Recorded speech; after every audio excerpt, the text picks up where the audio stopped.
Hello guys, welcome back to another FIFA 21 video. Today I'm going to show you these 4-4-1-1 custom tactics and player instructions. So the 4-4-1-1 formation is actually a very sort of new formation to being good in the game. It wasn't as good as it was before, but now I do see this formation much more sort of frequently than I did before. It's a very, very good formation to use. I use it quite a lot during foot champs. I do switch to it in game and I do quite like it. It's very sort of balanced formation really. It's probably slightly more defensive than attacking. There's only one striker.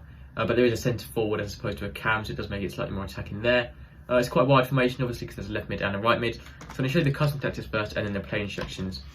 So the defensive style is unbalanced. I have the width on 5, that's obviously quite default. The depth is on 6. The reason for 6 depth, just obviously, it's just my personal preference really. There's no actual sort of reason for it. If you feel less comfortable defending, you can maybe drop it down to 5 or 4. And if you do want that automatic offside trap, maybe put it to 7 or 8. But for most people, I recommend sort of 5 or 6 really. The offensive style is unbalanced once again as well, with 5 width once again. You can put it to 6 or 7 width though, which sometimes I do like to do, just to really push the left mid and right mid out a bit wider, sort of making the most of the width of the pitch and making it more attacking. Players in boxes on 6 just to get more players into the box. Quite a deep formation, so when you get more players into the box, it helps overload the box and make it more balanced formation in general. I have the corners on 3, and then the free kicks just on 2 or 1. Free kick isn't very important. For your striker, you want him to stay central because he's a single striker. You don't need him drifting out wide, you want him to stay in line with the goal. You also want to use getting behind, so he's making forward runs through their defenders, and you just want to stay forward, he's always at the top of the pitch and not dropping back.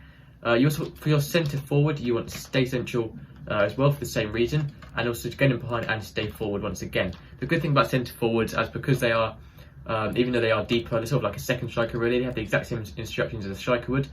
So I pretty much recommend sort of copying them even with stay forward, just to sort of helping out almost like a second striker, but just a little bit deeper. A good player for centre forward is usually a really good striker who's slightly slower.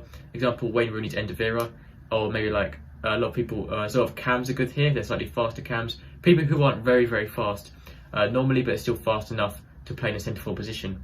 The good thing about this formation, obviously, because there's not very many people know about this formation or use this formation, it's very hard to play against. It's obviously, you don't really have much memory on this formation, you don't play against it very often, as you would against like 4-4-2 or 4-2-3-1 for example.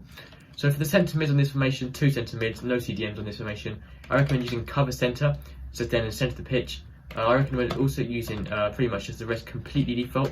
I wouldn't really change anything there. If you do play a CDM who's not very good going forward, you could put steer while attacking on one of those centre mids, but personally I just keep them on all of them completely balanced apart from cover centre.